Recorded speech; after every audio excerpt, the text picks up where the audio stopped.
Hello guys, welcome to Asian Horror Stories. This is going to be my very first story entry. If you have any suggestions, please share. Depending on the popularity, I may continue posting more stories in the future. So do consider smashing that like button and subscribe to my channel. Anyway, Asian horror stories have always intrigued me since young because of how realistic and plausible most of the stories are. As such, if you have any stories to share, please write to me and I may narrate it in the next entry. Without further delays, here is today's story. Robber Ganger. Story by Unknown. This is a real story and it terrifies me till this day. My parents and I went to Taiwan during the summer holidays.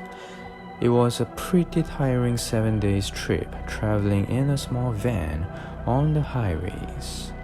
But it was also interesting to see heaps of cemeteries along the freeways, some more elaborate than the rest. Nonetheless, it was a macabre scenic view. During the tour, we were taken to a mountainous area with numerous hot springs. It was said to have been devastated by earthquakes some 10 years ago. When we finally got to the hotel in the evening, Mom and I noted how eerie our room felt. The room was on the highest level, facing a creepy forest. After settling down, we decided to go to a nearby store for dinner. Dinner was typical Chinese fare: braised meat, pickled vegetables, and scrambled eggs. My dad loved it, and we found ourselves gorging down hungrily.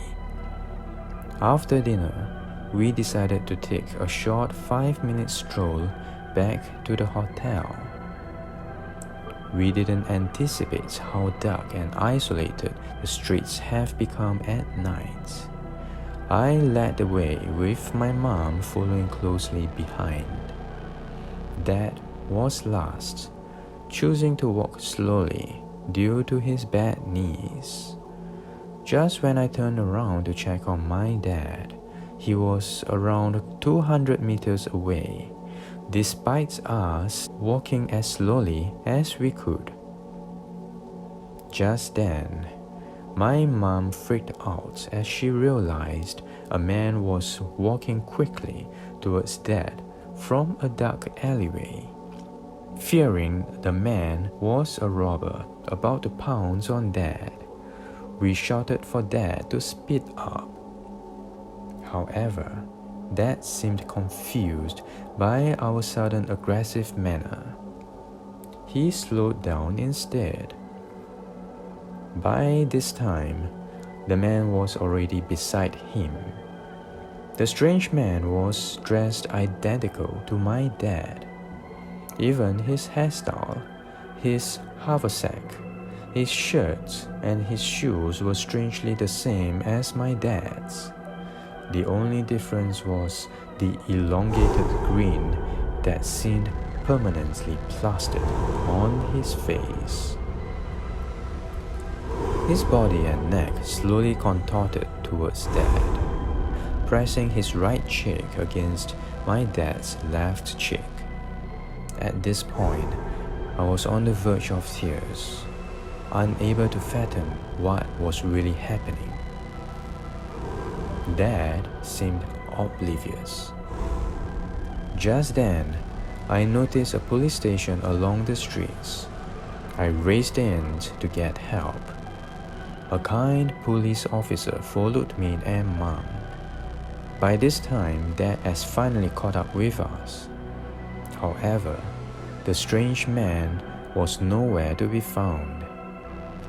After we thanked the policeman sheepishly, we returned to our hotel. We were exhausted from our encounter and decided to turn in early that night.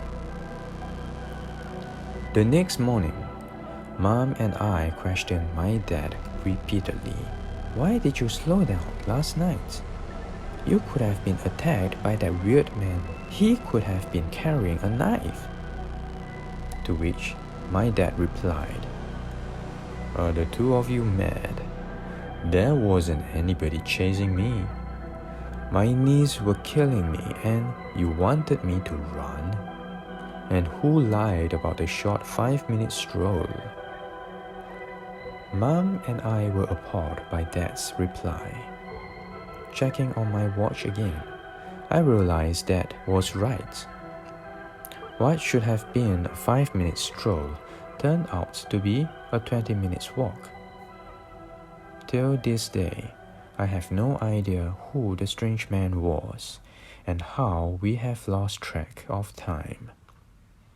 So be warned, if you are in Taiwan, never ever stroll in an isolated street at night. You never know who or what might be following you.